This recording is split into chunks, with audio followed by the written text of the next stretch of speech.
स्वागत है बच्चों आप सभी का एक बार फिर से सिद्धांत एजुकेशन के इस प्लेटफॉर्म पे, जहाँ पे बच्चों हम आपके लिए लेके आए हैं क्लास 10th के सभी विषयों का एक क्रैश कोर्स, जिसमें हम आपको डिस्कस करेंगे हर एक इंपॉर्टेंट सब्जेक्टिव और ऑब्जेक्टिव क्वेश्चंस के, जो आपके 2024 के एग्जाम्स के लिए काफ़ी महत्वपूर्ण है। बच्चों आपको कुछ करना नहीं है, आपको बस हमारे चैनल्स पे आना है और हमारे वीडियोस को देखना है, और उसको अगर आप फॉलो करते भी चलते हैं तो फिर जो बोर्ड एग्जाम्स में जो 450 का जो आंकड़ा है वो आपके लिए बहुत ही सिंपल नजर आएंगे। बच्चों आपके लिए हम बहुत ही ज़्यादा प्रयत्नशील हैं, बहुत ज़्यादा मेहनत कर रहे हैं, ताकि आपके लिए जो आपके जो मार्क्स हैं वो प्रॉपर तरीके से राइज कर सके, प्रॉपर तरीके से ग्रो कर सके। बच्चों इसी कड़ी में, जैसे कि हमने पिछले क्लासेस में हमने ज्योग्राफी के टॉप 50 क्वेश्चंस लेके आए संसाधन का, आज ठीक इसी तरीके से हम हिस्ट्री के चैप्टर 4 का जो भारत में राष्ट्रवाद है, जो कभी एक बहुत ही इंपॉर्टेंट टॉपिक होता है क्लास 10th के सिलेबस के अकॉर्डिंगली, हम उस टॉपिक के टॉप 50 क्वेश्चंस लेके आए हैं जो आपके एग्जाम्स के लिए काफ़ी इंपॉर्टेंट है। बच्चों अगर आप इस टॉप 50 क्वेश्चंस को अगर आप ध्यान से देख लोगे, सिर्फ देख लोगे, तो इससे क्या होगा ना, इससे आपके एग्जाम्स में जो क्वेश्चन आएंगे ना वो आपको बहुत ही फेमिलियर फील होंगे और आप आसानी से उन सभी क्वेश्चंस को सॉर्ट आउट कर सकते हो। तो बच्चों अब हम देर नहीं करते हैं, हम स्टार्ट करते हैं चैप्टर 4 यानी कि भारत में राष्ट्रवाद का सबसे पहला क्वेश्चन। राष्ट्रवाद का जो मेन क्लास है वो लगातार चलते रहेगा पार्ट बाय पार्ट। थोड़ा ऑब्जेक्टिव मुझे लगा कि हमें लगा कि थोड़ा सा जरूरी है, तो इसलिए हमने ऑब्जेक्टिव पे थोड़ा ज़्यादा फोकस करना स्टार्ट कर दिया, क्योंकि एग्जाम नज़दीक है। लेकिन जो सब्जेक्टिव क्लासेस है वो लगातार चलते रहेंगे, उसमें कोई डिले नहीं होगा। ठीक है, तो चलिए बच्चों स्टार्ट करते हैं आज के पहले क्वेश्चन से। बच्चों सबसे पहला सवाल है, भारतीय राष्ट्रीय कांग्रेस की स्थापना जो है मुख्य रूप से किसने की थी? ये बेटा बहुत ही इंपॉर्टेंट सवाल माना जाता है, ये कई बार पूछा गया सवाल है। भारतीय राष्ट्रीय कांग्रेस की स्थापना जो है मुख्य रूप से किसने की थी?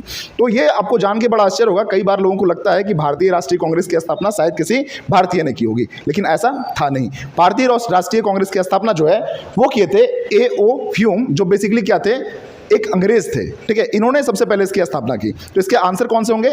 इसके आंसर होंगे ऑप्शन नंबर ए, यानी कि भारतीय राष्ट्रीय कांग्रेस की स्थापना किसने की? A.O. ह्यूम ने। बच्चों ये सब बहुत ही इंपॉर्टेंट क्वेश्चन है, पहला ही क्वेश्चन सबसे ज्यादा इंपॉर्टेंट आ गया है, इसको अच्छे से आप नोट डाउन कर लेंगे और इसको याद रखेंगे। ठीक है, सेकंड क्वेश्चन की तरफ चले बेटा। सेकंड क्वेश्चन है, भारतीय राष्ट्रवाद के उदय के सबसे प्रथम कारण क्या थे? देखिए कारण तो बहुत सारे थे। पिछले क्लासेस में, सब्जेक्टिव क्लासेस में आपको दिवाकर सर ने कई सारे टॉपिक्स बताए, जिसमें से आपको सबसे पहला टॉपिक जो नजर आया होगा वो आया होगा अंग्रेजी शासन के विरुद्ध असंतोष। देखिए जो प्रताड़ना का दौर था वो इतना ज़्यादा बढ़ गया था, चाहे वो आर्थिक रूप से हो, चाहे वो मानसिक तौर पे हो, चाहे वो और भी कई तरह की चीज़ें थी, जिससे लोगों में एक असंतोष की भावना मतलब असंतोष की भावना जो है वो जग रही थी। अब ये असंतोष की भावना किसी न किसी रूप में बाहर तो निकलती ही, तो ये असंतोष की भावना जो है वो अंग्रेजों के खिलाफ जो है विद्रोह के रूप में निकल के बाहर आई, और कहते हैं कि यही बना भारतीय राष्ट्रवाद के सबसे पहले कारण। भारतीय राष्ट्रवाद के उदय का सबसे पहला कारण हमारा जो है यही बना, अंग्रेजी शासन के विरुद्ध असंतोष। तो इसका ऑप्शन नंबर जो है वो ए जो है वो बिल्कुल सही माना जाएगा। ठीक है, नेक्स्ट क्वेश्चन चलते हैं बेटा। जलियांवाला बाग, ये काफी इंपॉर्टेंट क्वेश्चन माना जाता है। जलियांवाला बाग जो हत्याकांड था, ये एक तरह का मतलब कह सकते हो मैस्कर था, जिसको हम लोग बोलते हैं नरसंहार, जिसमें 73 लोगों पे चारों तरफ से घेर के गोलियां चलाई गई थी, है ना। ये बेसिकली आपको पता होना चाहिए, जलियांवाला बाग जो हत्याकांड हुआ था वो पंजाब के अमृतसर शहर में हुआ था। ठीक है, इसको मैंने यहाँ पे नोट डाउन कर दिया। आप यहाँ पे देख सकते हैं कि 13 अप्रैल 1919 को जलियांवाला बाग हत्याकांड पंजाब के अमृतसर में हुआ था। तो इस दौरान क्या हुआ था कि लोगों में इसका जो विरोध हुआ वो भारतीय लोगों में ना बहुत तेजी से हुआ। बहुत सारे लोग जो थे, जो उस समय बड़े बड़े नेता हुआ करते थे, जो आंदोलन में मुख्य रूप से भूमिका निभाते थे, तो उन लोगों ने अपने अपने तरीके से जो है इसके खिलाफ जो है प्रतिक्रिया दी। और इसी क्रम में जो महात्मा गांधी थे, उन्होंने क्या किया, जो उनको अंग्रेजों के द्वारा कैसर हिंद की उपाधि दी गई थी, जो बेसिकली विश्व युद्ध के दौरान अंग्रेजों के समर्थन में जो भारतीय सेना बेसिकली गई थी गांधी जी के कहने पे, इसके सपोर्ट में, इससे खुश होकर अंग्रेजों ने बेसिकली इनको क्या किया था, कैसर हिंद की उपाधि दी थी। तो इस उपाधि को उन्होंने क्या किया, लौटा दिया, बोला कि हमें ये उपाधि नहीं चाहिए, क्योंकि आपने जो किया वो बहुत ही गलत है। ठीक है, तो इसका आंसर कौन सा होगा? Answer number C. इससे बेटा कई बार सवाल ऐसे भी आता है, जलियांवाला बाग हत्याकांड हुआ कब था? तो याद रखिएगा 13 अप्रैल 1919 को। कहाँ हुआ था? तो उसके लिए हो जाएगा पंजाब के अमृतसर में हुआ था यह हत्याकांड। अब अगर इसमें बात करें आर्म्स एक्ट की, ये बहुत ही इंपॉर्टेंट क्वेश्चन है। ये भी आर्म्स एक्ट जो है वो 1878 में लागू किया गया था, और ये लागू किया गया था लॉर्ड लिटन के द्वारा। इसके अंतर्गत क्या था कि आप जो है अपने घर में किसी भी प्रकार के हथियार नहीं रख सकते हैं, और अगर आपने किसी भी प्रकार का हथियार अगर रखा तो आपके ऊपर जो है वो कठोर कार्रवाई की जाएगी। आपको अंग्रेजों के खिलाफ विद्रोह के जुर्म में या फिर किसी षड्यंत्र के जुर्म में आपको गिरफ्तार कर लिया जाएगा। और यहाँ पे जानने वाली बातें ये है, आपको यहाँ पे एक बात हमेशा नोट करनी है कि हथियार के रूप में डंडे को भी शामिल किया गया था। मतलब अपने घर में आप डंडे भी नहीं रख सकते। समझ सकते हैं कितना मतलब उस समय अत्याचार का जो दौर चल रहा था, कैसे लोगों को मानसिक रूप से प्रताड़ित किया जाता था और शारीरिक तौर पर आप समझ सकते हैं इन चीज़ों से जो है। तो इसका आंसर हो जाएगा लॉर्ड लिटन। ठीक है, क्वेश्चन नंबर 5 की बात करें तो मोहम्मद अली जिन्ना ने अपनी 14 सूत्री मांग किस वर्ष प्रस्तुत की थी? ये याद रखिएगा, 14 सूत्री मांग 14 दूनी 28 और कितना होता है 29, तो ये हो गया 1929 में लागू की गई थी। इसको जो है सिंपल याद रखने का तरीका है, 14 सूत्री मांग थी, उसको 2 से गुना कीजिए, उसमें एक जोड़ दीजिए, कितना हो गया 14 दूनी 28 और 29। 1929 में मोहम्मद अली जिन्ना ने अपनी 14 सूत्री मांग जो है प्रस्तुत की थी। ठीक है, आगे बढ़ते हैं हम ताना भगत आंदोलन। देखिए, ताना भगत आंदोलन का इतिहास बड़ा ही कमाल का है। कहते हैं जब बिरसा मुंडा का जो आंदोलन चल रहा था, जब वो कहते हैं कि बिरसा मुंडा के आंदोलन के बाद जब बिरसा मुंडा का आंदोलन जो है वो समाप्त हो गया, तो बेसिकली फिर से उसके लगभग 13 वर्ष के बाद एक और आंदोलन जो है वो उमड़ा। और ये आंदोलन ऐसा हुआ जो कहने को तो धार्मिक आंदोलन था, लेकिन इसका लक्ष्य बेसिकली राजनीति था।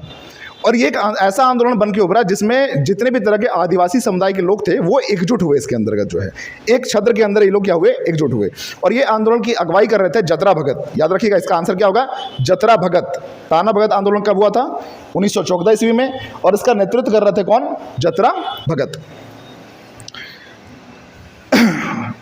अगले क्वेश्चन की अगर हम बात करें तो नेक्स्ट क्वेश्चन हमारा है खोंड विद्रोह जो है वो कहाँ हुआ था?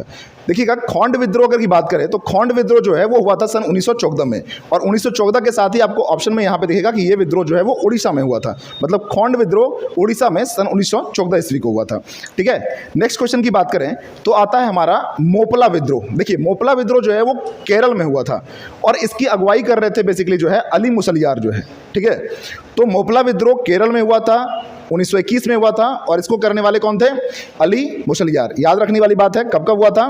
1921 में हुआ था, केरल में हुआ था और इसका नेतृत्व करने वाले कौन थे? अली मुसलियार। ठीक है, नेक्स्ट की अगर बात करें तो आता है हमारा रॉलेट एक्ट। देखिए, रॉलेट एक्ट बेसिकली एक ऐसा कानून था जिसे काले कानून के नाम से भी जानते थे। कहा जाता है कि इस कानून के अंतर्गत इस कानून को ही बनाया गया था ताकि जितना ज़्यादा से ज़्यादा हो सके जो देशभक्त लोग हैं, जो बेसिकली आज़ादी चाहते थे, जो अंग्रेज़ों के खिलाफ थे, उन लोगों को ज़्यादा से ज़्यादा टॉर्चर कर सके। और इसके लिए उन्होंने क्या किया गया? रॉलेट एक्ट पारित किया। ये एक ऐसा कानून है कि अगर अंग्रेज़ों को अगर इसके आधार पर अगर शक हो जाए, शक के आधार पर आपको वो गिरफ्तार कर सकते हैं कभी भी किसी भी समय, बिना किसी वारंट के, बिना किसी और चीज़ के। और गिरफ्तार करने के बाद आपको वो कारण भी नहीं बताएंगे और ना ही अपने आपके बचाव में आपका कुछ सुनेंगे और ना ही आप अपने लिए वकील कर सकते हैं। इसको कहा जाता है कि एक ऐसा कानून था जिसमें ना तो अपील हो सकती है, ना ही दलील हो सकती है और ना ही वकील रख सकते हैं आप इसको जो है। ठीक है, ये पारित किया गया था सन 1919 ईस्वी में। तो इसका आंसर कौन सा होगा? 1919 ईस्वी। ठीक है, याद रखना है इसको एक और नाम से जानते हैं जिसको बोलते हैं काला कानून। इसको काला कानून के नाम से भी बेटा हम लोग जानते हैं। ठीक है, देखिए ये सारे क्वेश्चंस काफ़ी इंपॉर्टेंट है। ये सारे क्वेश्चन बार बार रिपीट करते हैं आपके एग्जाम्स में, तो इन क्वेश्चंस को जो है बहुत ही अच्छे तरीके से फॉलोअप करना है आपको। ठीक है, नेक्स्ट अगर बात करें क्वेश्चन की तो कहा जाता है ऑल इंडिया मुस्लिम लीग की स्थापना किस वर्ष हुई थी? ऑल इंडिया मुस्लिम लीग की स्थापना जो है वो किस वर्ष हुई थी? देखिए, ऑल इंडिया अगर मुस्लिम लीग की मैं बात करूं तो ऑल इंडिया मुस्लिम लीग जो है वो इसमें बेसिकली 3 ऐसे लोग थे जिनका योगदान बहुत ज़्यादा था। पहले थे आगा खान, फिर थे सलीमुल्लाह और फिर थे नवाब मोहसिन। तो ये 3 ऐसे व्यक्ति थे जिन्होंने मुस्लिम लीग की स्थापना में जो है बहुत महत्वपूर्ण भूमिका निभाई और ये स्थापना हुई थी 1906 ईस्वी में। ठीक है, याद रखना है आपको कब हुई थी? 1906 ईस्वी में हुई थी। नेक्स्ट क्वेश्चन की अगर मैं बात करूं बेटा तो अगला हमारा जो क्वेश्चन है वो है हिंदू महासभा की स्थापना किसके द्वारा की गई थी? तो सबसे पहले बेटा इसमें कुछ क्वेश्चंस आपके निकल के आएंगे जो काफ़ी ज़्यादा इंपॉर्टेंट है। सबसे पहले तो हिंदू महासभा की स्थापना जो है वो हुई कब थी? तो यहाँ पे ऑप्शन में ब्रैकेट में यहाँ पे दिया हुआ है ताकि अगर क्वेश्चन, जैसे देखो बेटा क्वेश्चन तो हम नहीं बनाएंगे, तो क्वेश्चन जो प्रिपेयर करेंगे वो क्वेश्चन को कितने तरीके से पूछ सकते हैं, इस चीज़ को भी ध्यान रखते हुए हमने क्या किया है, जो प्रॉपर क्वेश्चन का जो अरेंजमेंट किया है प्रॉपर, वो बेसिकली इस बात को ध्यान में रखते हुए किया है कि अगर क्वेश्चन को ट्विस्टेड करके भी पूछा जाए तो भी कोई फर्क बच्चों को ना पड़े अगर उन्होंने यह वीडियो देख रखी है तो। ठीक है, तो अगर पूछ दे हिंदू महासभा की स्थापना कब हुई तो हम आंख बंद करके मारेंगे 1915। और किसके द्वारा की गई? तो ये होगा मदन मोहन मालवीय। यहां पे बेटा यो होगा, यो छूट चुका है, तो आप इसको कर देंगे मदन मोहन मालवीय के द्वारा की गई थी। ठीक है, अब यहाँ पे एक और चीज़ देखना है, ऑप्शन में आपके चित्तरंजन दास और मोतीलाल नेहरू भी हैं जो छिप गया है, तो मैं आपको बता दूं चित्तरंजन दास और मोतीलाल नेहरू हैं, साथ में नीचे केवी हेडगेवार हैं। आपको मैं इसके साथ बता दूं कुछ चीज़ों, जैसे दयानंद सरस्वती का जो दयानंद सरस्वती ने भी बेसिकली एक स्टैब्लिश की थी, वो था आर्य समाज की स्थापना। तो दयानंद सरस्वती अगर पूछेगा आर्य समाज की स्थापना किसने की, तो आप बोलेंगे दयानंद सरस्वती ने 1875 ईस्वी में की। अगर आपसे पूछा जाए कि चित्तरंजन दास और मोतीलाल नेहरू ने भी किसी चीज़ की स्थापना की थी, बिल्कुल की थी, स्वराज पार्टी की स्थापना की थी। किसने की थी? चित्तरंजन दास और मोतीलाल नेहरू ने। एक और क्वेश्चन आ सकता है कि आरएसएस की स्थापना जो सन 1925 में भी आज भी एक्टिव है और देश के लिए हमेशा समर्पित है, तो इस आरएसएस के लिए भी अगर मैं बात करूं तो डॉक्टर केवी हेडगेवार को भी ग्रेट सैल्यूट बनता है जिन्होंने ऐसे संस्था को जन्म दिया। ठीक है, तो केवी हेडगेवार ने स्थापना की थी सन 1950 में आरएसएस की, जिसे हम लोग राष्ट्रीय स्वयंसेवक संघ की बात करते हैं। ठीक है, और अभी राष्ट्रीय स्वयंसेवक संघ के जो अध्यक्ष है वो है मोहन भागवत। ठीक है, आगे मैं बढ़ूं, जो को महात्मा की गांधी जी को महात्मा की उपाधि किसने दी? देखिए, महात्मा का अर्थ होता है महान आत्मा, और यह बात जो है बेसिकली रविन्द्रनाथ टैगोर ने महात्मा गांधी के लिए कही थी। तो कह सकते हैं गांधी जी को महात्मा की उपाधि देने वाले कौन थे? रविन्द्रनाथ टैगोर। ठीक है, चलिए नेक्स्ट क्वेश्चन आगे बढ़ते हैं अपने 13वें क्वेश्चन की ओर। 13वां क्वेश्चन हमारा, फॉरवर्ड ब्लॉक की स्थापना किसने की थी? देखिए, फॉरवर्ड ब्लॉक बेसिकली कांग्रेस का एक पार्ट था, और उस समय बेसिकली कांग्रेस में थे कौन? हम सभी के आदरणीय, हम सभी के लिए जोशीले नौजवान जिनका नाम था सुभाष चंद्र बोस। इस नाम से शायद ही कोई ऐसा होगा जो परिचित ना होगा। कहते हैं अगर सब कुछ सही चल रहा होता तो सुभाष चंद्र बोस जो है देश को पहले आज़ादी दिला दी होते। एक ऐसा शख्स जिसने कलकत्ता के सड़कों पे जो है अपनी पूरी 2000 की पूरी फौज उतार दी, अंग्रेजों के सामने कभी झुका नहीं। जिस कलकत्ता की सड़कों पे अंग्रेजों की सवारियां जब पार होती थी तो लोग नीचे झुक जाते थे, उनके डर से। गुलामी का प्रतीक होता था वो। सुभाष चंद्र बोस ने कलकत्ता की सड़कों पे जो अपनी पूरी सेना उतार दी, 2000 की सेना, और उसने अंग्रेजों के सामने डट के सामना किया। उनका जो है उनकी पूरी सेना ने डट के सामना किया, और ऐसे शख्सियत ने स्थापना की थी किसकी? फॉरवर्ड ब्लॉक की। तो फॉरवर्ड ब्लॉक की स्थापना करने वाले कौन थे? सुभाष चंद्र बोस। और कब किए थे वो? 1939 ईस्वी में। ठीक है, नेक्स्ट क्वेश्चन की तरफ बढ़ते हैं। 14 क्वेश्चन, नमक कानून। देखिए, नमक कानून क्या था? अंग्रेजों ने क्या किया? देखिए, नमक पर सबका अधिकार था। अगर बात करें गरीबों की तो कहते हैं कि नमक रोटी खा के भी गुजारा कर लेंगे। इसका मतलब समझते हैं कि नमक वो चीज़ है जिसको आसानी से भी, जो सबसे आसानी से मिल जाता है। ठीक है, तो नमक और रोटी खा के भी गुजारा कर लेंगे। आप समझ लीजिए कि अगर नमक पे भी टैक्स लग गया तो नमक जो है, जो पहले लोगों को आराम से मिल जाता था, फ्री में मिलता था, और बहुत कम दामों पे मिलता था, अब वही नमक के दाम बढ़ जाते। तो अंग्रेजों ने क्या किया? नमक पे भी टैक्स इम्पोज कर दिया। लेकिन इस जो टैक्स इम्पोज किया है, जो इस पे लगाया कर जो है, उस कानून को भी क्या किया? गांधी जी ने खत्म कर दिया था दांडी मार्च के जरिए। यह किया था उन्होंने 6 अप्रैल 1930 को। ठीक है, तो अगर पूछा जाए नमक कानून कब भंग हुआ था तो इसका आंसर होगा 6 अप्रैल 1930 को। ठीक है, हम आगे बढ़ते हैं। अब इससे जुड़े थोड़ा डिटेल देख लीजिए। कहते हैं 12 मार्च 1930 को साबरमती आश्रम से दांडी यात्रा आरंभ की, और अपने अनुयायियों के साथ 6 अप्रैल 1930 को दांडी पहुंचकर वहां समुद्र के पानी से नमक बनाकर अंग्रेजों के द्वारा बनाए गए नमक कानून को भंग किया। देखिए, गांधी जी से बड़ा इन्फ्लुएंसर ना शायद बहुत मुश्किल से मिलेगा आज के ज़माने में। कहा जाता है कि इनकी बातों पे ना लाखों लोग जो है उमड़ पड़ते थे, और कहते हैं कि जब इनकी यात्रा शुरू हुई थी उसमें काफ़ी कम लोग इनके साथ थे, लेकिन जैसे जैसे यात्रा आगे बढ़ी लोग इसमें शामिल होते गए और कारवां बनता गया। और फाइनली जब 1930 को जब पहुंचे दांडी, तो वहाँ पे जो है कई हजार लोग इनके साथ थे, और वहां पे जाके उन्होंने समुद्र के पानी से नमक बनाया, और इस तरीके से नमक कानून का उन्होंने क्या किया? उल्लंघन किया। एक तरह से अंग्रेजों के खिलाफ उन्होंने जो है ये काम किया, अंग्रेजों के खिलाफ जाकर, और हालांकि बाद में ये कानून जो है हट भी गया। आगे क्वेश्चन की तरफ बढ़े। All India trade union Congress, जिसे हम लोग एटक के नाम से भी जानते हैं, ये बेसिकली देश की सबसे पुरानी यूनियन फेडरेशन है, जिसका एस्टेब्लिशमेंट 1920 में किया गया था, और उस समय इसके अध्यक्ष बेसिकली कौन थे? लाला लाजपत राय। तो इसका आंसर कौन सा सही होगा? लाला लाजपत राय। एटक बेसिकली क्या है? इंडिया की सबसे पुरानी फेडरेशन, पुरानी यूनियन फेडरेशन है, जिसके अध्यक्ष कौन थे उसमें? लाला लाजपत राय। ठीक है, आगे बढ़ते हैं। गिरमिटिया मजदूर, एक ऐसे मजदूर जिनको बेसिकली कह सकते हो स्लेव, दास, है ना, इनको बेसिकली बिहार से बाहर भेजा जाता था काम करने के लिए। ठीक है, और ये बेसिकली सबसे ज़्यादा बिहार से बाहर तो नहीं कह सकते, इसको सीधा भारत से ही बाहर भेज दिया जाता था गिरमिटिया मजदूर को जो है, और सबसे ज़्यादा गिरमिटिया मजदूर जो है वो बिहार से आते थे। और बिहार के किस क्षेत्र से? बिहार के पश्चिमी क्षेत्र से। ठीक है, पूर्वी, उत्तरी और दक्षिणी नहीं, पश्चिमी क्षेत्र से। ठीक है, बिहार से याद आया, ज्योग्राफी में भूगोल का जब क्लासेस सेशन ले रहे थे तो उसमें मैंने एक सवाल पूछा था कि बिहार का सबसे सूखाग्रस्त जिला कौन सा है। अगर आप सभी में से अगर कोई जानते हैं तो कमेंट में लिख के बताइए, ठीक है। मैं इसी क्लास के बीच में फिर से डिस्कस करूंगा बिहार का सबसे सूखाग्रस्त जिला, ठीक है। चलिए आगे बढ़ते हैं। नेहरू रिपोर्ट जो है वो किस वर्ष प्रस्तुत की गई? नेहरू रिपोर्ट किस वर्ष प्रस्तुत की गई? ये 1928 में प्रस्तुत की गई थी जवाहरलाल नेहरू के द्वारा जो है, ठीक है। आगे बढ़ते हैं नेक्स्ट क्वेश्चन की तरफ। तो अगला सवाल है, गांधी जी ने सबसे पहले किस अंग्रेजी नीति का विरोध किया था? देखिए, गांधी जी अगर सबसे ज़्यादा शिकार हुए थे शुरुआती तौर पर जब वो अफ्रीका में थे, तो सबसे पहले उन्होंने जिस चीज़ को देखा वो नस्लवाद था। भारत आए तो इसी नस्लवाद को जो है उन्होंने यहाँ भी देखा। तो सबसे पहला जो इनका विरोध था वो इसी के अगेंस्ट में था। मतलब कहने का मतलब है सबसे पहला विरोध इन्होंने जो किया वो नस्लवाद के अगेंस्ट में किया जो है। इसलिए इसका आंसर क्या होगा? ऑप्शन नंबर ए, ठीक है। अब आगे बात करते हैं, महात्मा गांधी दक्षिण अफ्रीका से जब भारत वापस आए तो वो समय काल क्या था, मतलब किस वर्ष आए थे वापस वो? देखिए यहाँ पे कॉलम में अगर आप देखिएगा तो लिखा मिलेगा आपको 9 जनवरी 1915 को गांधी जी के वापस भारत आने पर प्रति वर्ष 9 जनवरी को प्रवासी दिवस के रूप में मनाते हैं हम लोग जो है। मतलब यहाँ से दो क्वेश्चन निकल के आते हैं। पहला कि प्रवासी दिवस जो है वो कब मनाया जाता है? तो 9 जनवरी को मनाया जाता है। किसके उपलक्ष्य में मनाया जाता है? तो 9 जनवरी 1915 को महात्मा गांधी बेसिकली कहाँ से आए थे? वापस भारत आए थे अफ्रीका से, और इसी उपलक्ष्य में बेसिकली क्या किया जाता है? भारतीय प्रवासी दिवस जो है वो मनाया जाता है। कितने तारीख को? 9 जनवरी को। इसका आंसर क्या होगा? 1915। आगे बढ़ते हैं 20वें क्वेश्चन की तरफ। चौरा चौरी कांड, शायद ही कोई ऐसा बच्चा होगा जिसे चौरा चौरी कांड के बारे में जानकारी नहीं होगी।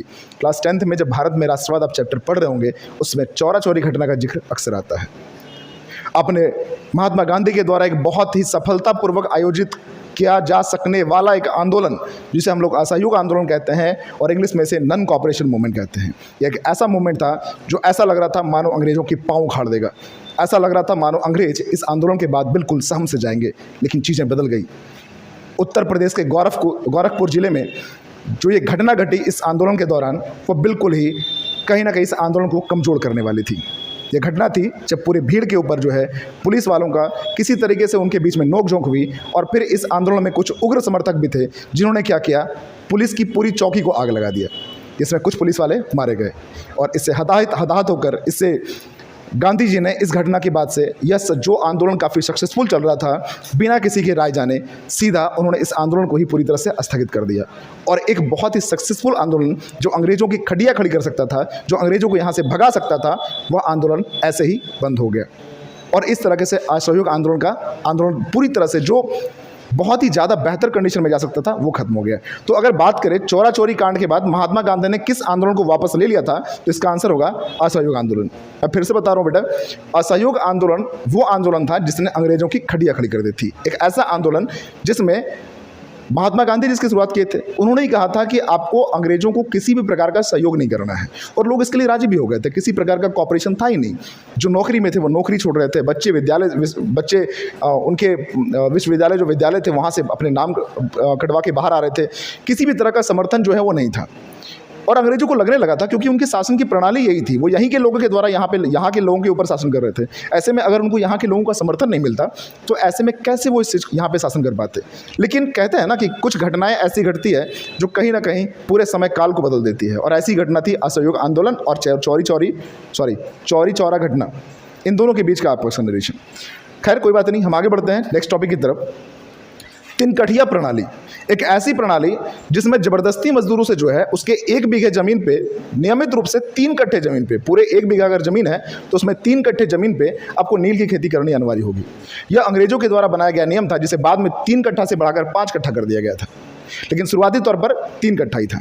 अब 3 कट्ठे की इस प्रणाली पे जो नियम बनाए गए ये ऐसा था कि आपको 1 बीघा में से 3 कट्ठे पे नील की खेती करनी है, और नील की खेती की सबसे बड़ी समस्या ये होती है कि जमीन की फर्टिलिटी को पूरी तरह से नष्ट कर देती है। ठीक है, तो ये बेसिकली किसके लिए था? जब जमीन की बात कर रहे हैं, खेती की बात कर रहे हैं, तो इसमें उद्योगपति, व्यापारी और श्रमिक तो बिल्कुल भी नहीं आएंगे। इसके आंसर क्या होंगे? किसान। आगे बढ़े, Aligarh Mohammedan Anglo oriental college, Aligarh में, यहाँ पे थोड़ा सा टाइपिंग प्रिंट है, मिस्टेक है। अलीगढ़ में मोहम्मडन एंग्लो ओरिएंटल कॉलेज की स्थापना जो है वो सैयद अहमद खान के द्वारा की गई थी। याद रखिएगा, सैयद अहमद खान। ठीक है, इसी बाद में बदल के अलीगढ़ मुस्लिम यूनिवर्सिटी के नाम से इसे आज जानते हैं। नेक्स्ट क्वेश्चन आता है, वल्लभ भाई पटेल को सरदार की उपाधि किस आंदोलन के दौरान दी गई थी? देखिए, ये आंदोलन था बेसिकली बारदोली आंदोलन।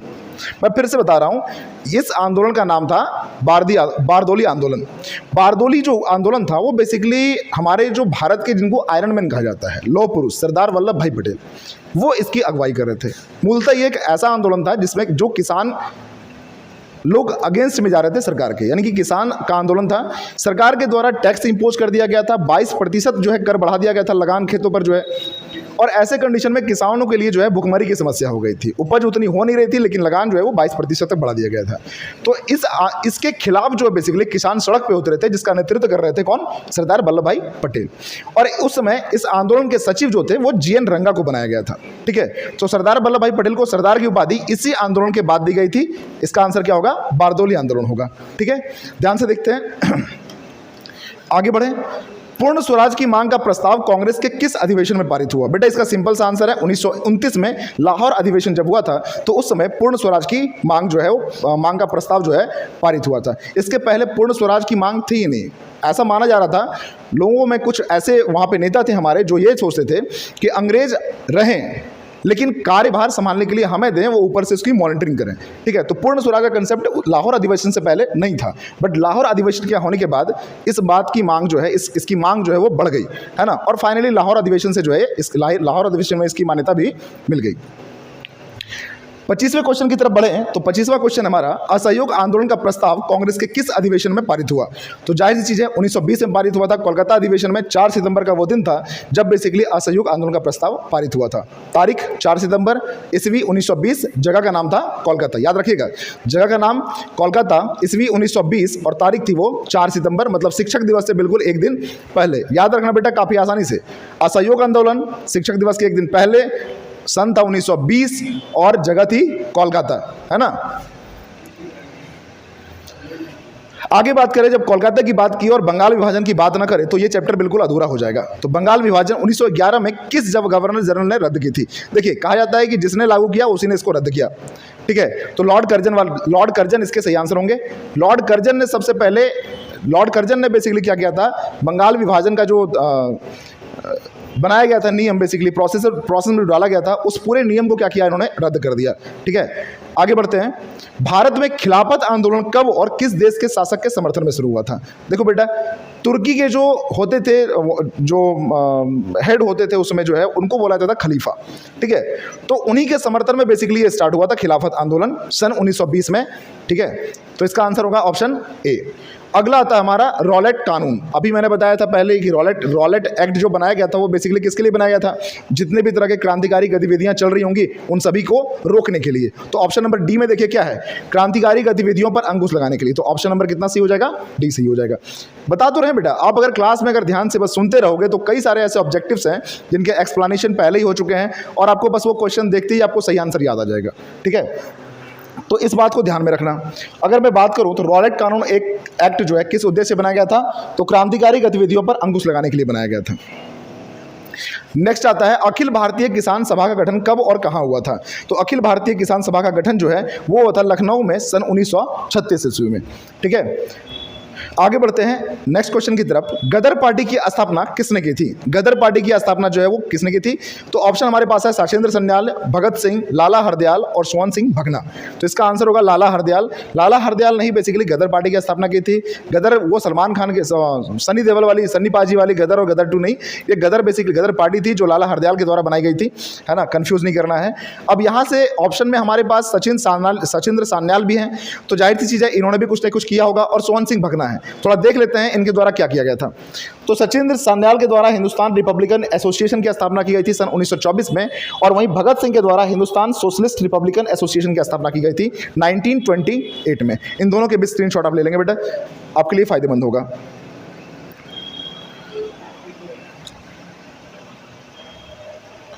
चलिए, तो कॉमनवेल्थ और न्यू इंडिया का प्रकाशन किसने किया? इसका आंसर क्या होगा हमारा? Annie Besant.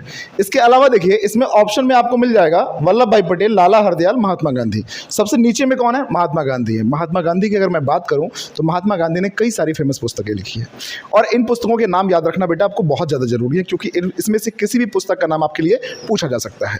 तो इनकी पुस्तकों का नाम आप फटाफट नोट कर लो। पहला पुस्तक था इनका हिंद स्वराज। हिंद स्वराज एक बहुत ही फेमस बुक थी, और ये कई बार एग्जाम में पूछे जाते हैं। इसके अलावा अगर मैं बात करूं तो दूसरा बुक था मेरे सपनों का भारत, ठीक है।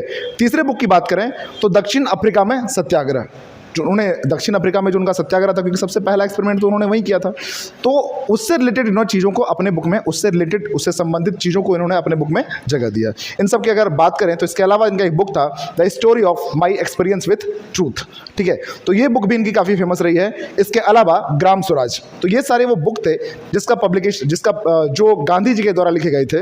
आपको ये सारे बुक को याद रखने हैं। फिर से मैं अगर एक बार बात करूँ तो कौन कौन से बुक थे? हिंद स्वराज, मेरे सपनों का भारत, इसके अलावा दक्षिण अफ्रीका में सत्याग्रह, इन सब के अलावा Gram Swaraj, the story of my experience with truth, ये सारे काफ़ी फेमस बुक थे। आगे बढ़ते हैं।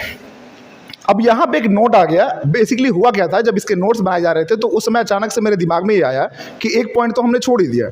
जब जलियांवाला बाग हत्याकांड की बात हो और उसके जांच कमेटी के बारे में ना बात करें, क्योंकि एक पपेट कमेटी थी, कुछ करना धरना था नहीं, बस सरकार ने क्या किया, लोगों को फुसलाने के लिए एक कमेटी का गठन कर दिया था। और वह कमेटी कौन सी थी? हंटर समिति। नाम से भी समझ सकते हैं, ऐसे भी अत्याचारी लोगों का जो है ना सिंबल ही होता है हंटर, तो उन्होंने नाम ही रख दिया इसका हंटर समिति।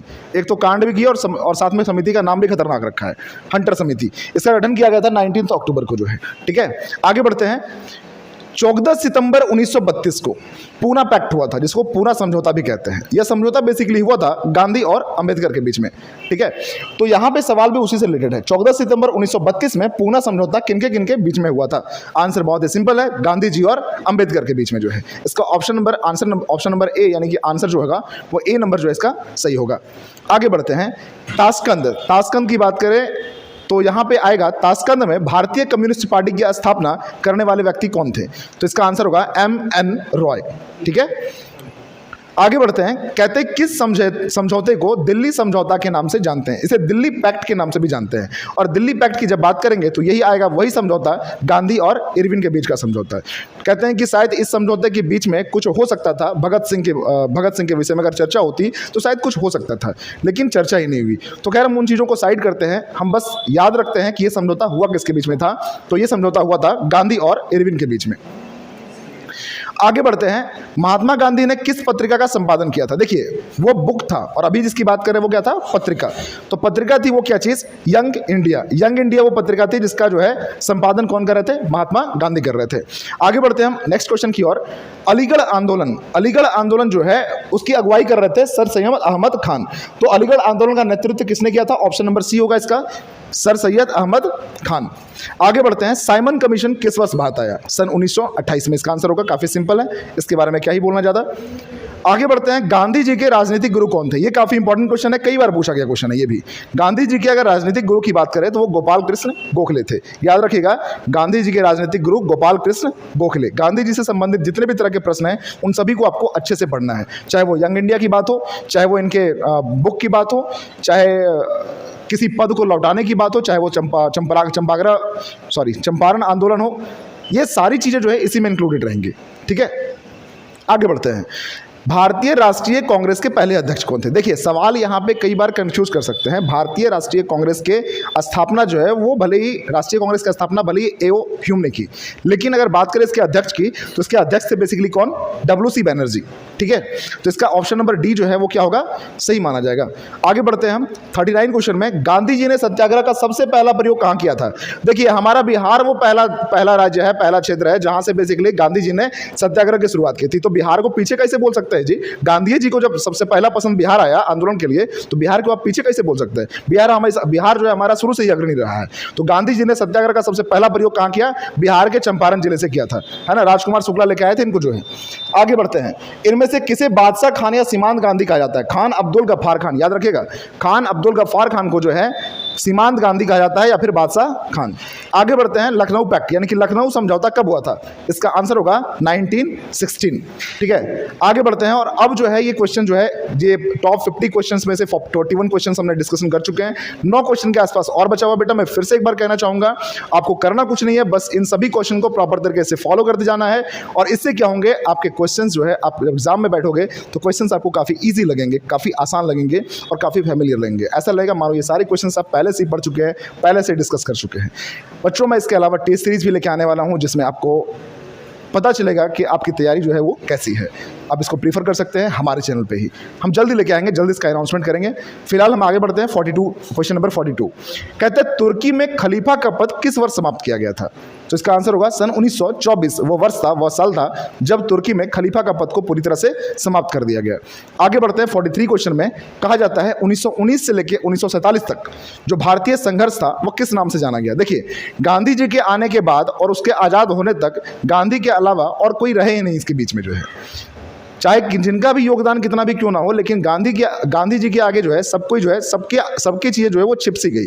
और कहते हैं इसी युग को कहा जाता है गांधी युग। 1919 से लेकर 1947 तक का जो युग था वो गांधी युग के नाम से जाना जाता है। आगे अगर हम बढ़ें तो आर्म्स एक्ट किसने लागू किया था? आर्म्स एक्ट लागू करने वाले कौन थे? लॉर्ड लिटन। आगे बढ़ते हैं, गदर पार्टी की स्थापना किसने की थी? देखिए, गदर पार्टी की स्थापना लाला हरदयाल ने की थी सन 1913 ईस्वी में, लेकिन इसके अध्यक्ष जो उस समय थे वो थे सोहन सिंह भाखरा। कौन थे उसके अध्यक्ष? सोहन सिंह भाखरा। देखिए यहाँ पे आपको दिखेगा गदर पार्टी के अध्यक्ष कौन थे? सोहन सिंह भाखरा उस समय, लेकिन स्थापना किसने की थी? लाला हरदयाल। कब की थी? 1913 ईस्वी में। 45 की बात करें तो प्रथम भारतीय आईसीएस के बारे में याद आएगा तो आपको पता चलेगा कि आईसीएस का एग्जाम बेसिकली क्वालिफाई कर चुके थे सुभाष चंद्र बोस भी जो है, ठीक है। लेकिन अलग बात है, उन्होंने कहा था कि मैं चाकरी कभी नहीं करूंगा, है ना, तो मैं अपनी किस्मत खुद से लिखूंगा, और उन्होंने क्या किया था? आईसीएस से त्याग पत्र दे दिया था। लेकिन भारत में सबसे पहले आईसीएस, जिसको इंडियन सिविल सर्विसेज बोलते हैं, इसका एग्जाम पास करने वाले कौन थे? सुरेंद्रनाथ बैनर्जी, ठीक है। यानी कि ऑप्शन नंबर क्या होगा? बी। सुरेंद्रनाथ बैनर्जी वो पहले व्यक्ति थे जिन्होंने सबसे पहले अंग्रेजों के द्वारा कंडक्ट किया गया बेसिकली इंडियन सिविल सर्विसेज जो था, इसका एग्जाम जो है वो पास किया था इन्होंने। इसके अलावा गांधी इरविन समझौता, जिसे दिल्ली पैक्ट के नाम से जानते हैं, तो वो पिछले क्वेश्चन में आपने देख चुका था। 1931 में बेसिकली क्या किया गया था? इसे इस्टेब्लिश किया गया था, मतलब इसी वर्ष ये पारित हुआ था। एक और इंपॉर्टेंट क्वेश्चन जो है, ये क्वेश्चंस कई बार पूछे गए हैं, वेदों की ओर लौटो का नारा किसने दिया था? देखिए, वेदों की ओर लौटो किसका, ये नारा जो है किसका था? तो ये थे हमारे परम आदरणीय दयानंद सरस्वती जी। इन्होंने सबसे पहले क्या, इन्होंने इस चीज़ का नारा दिया कि अगर आपको अपनी पहचान जाननी है, अगर आपको अपनी संस्कृति से रूबरू होना है, अगर आपको अपना जड़ें जाननी है, तो आप किसके ओर चलें? वेदों की ओर चलें, क्योंकि वही हमारी संस्कृति और वही हमारे क्या है? कल्चर और ज्ञान का भंडार तो सारा का सारा कहाँ है? वही है, ठीक है। तो वेदों की ओर लौटो का नारा देने वाले कौन थे? दयानंद सरस्वती। आगे बात करें, हिंदुस्तान सोशलिस्ट रिपब्लिकन आर्मी, इसकी स्थापना कब हुई थी? तो हिंदुस्तान सोशलिस्ट रिपब्लिकन आर्मी की स्थापना कब हुई थी? चलिए, ये क्वेश्चन आप लोगों के लिए मैं छोड़ता हूं। 48 नंबर क्वेश्चन, ये आप हमें कमेंट में करके बताइएगा कि ये क्वेश्चन, इसकी स्थापना कब हुई थी। तब तक अगर आप लोग कमेंट करके बता देते हैं तो अच्छी बात है, नहीं तो मैं वीडियो के एंड में जो है मैं इसे डिस्कस कर दूंगा, ठीक है। अगला सवाल है, किस अधिवेशन के द्वारा मुसलमानों को पृथक प्रतिनिधित्व प्रदान किया गया था? मतलब मुसलमानों को जो है एक अलग प्रतिनिधि, एक अलग ग्रुप बनाने की इजाजत दे दी गई थी। यह था सन 1909 ईस्वी में। बेसिकली 1909 में जो है इनको दे दिया गया था कि आप बेसिकली एक अलग पार्टीज की स्थापना कर सकते हैं, आप प्रतिनिधित्व के लिए एक अलग मंडल का जो है व्यवस्था कर सकते हैं, मतलब उनके लिए एक अलग बेसिकली बना दिया गया था। अब देखिए, ऑप्शन नंबर 50 में जो है, क्वेश्चन नंबर 50 में कोई क्वेश्चन नहीं है बल्कि कुछ इंपॉर्टेंट नोट्स हैं जिनको आपको याद रखने हैं। सबसे पहले 1 अगस्त 1920 ईस्वी में भारत में असहयोग आंदोलन की शुरुआत हुई थी। ये काफी इंपॉर्टेंट क्वेश्चन है। अगला है, हिंद स्वराज नामक पुस्तक के लेखक मोहनदास करमचंद गांधी थे।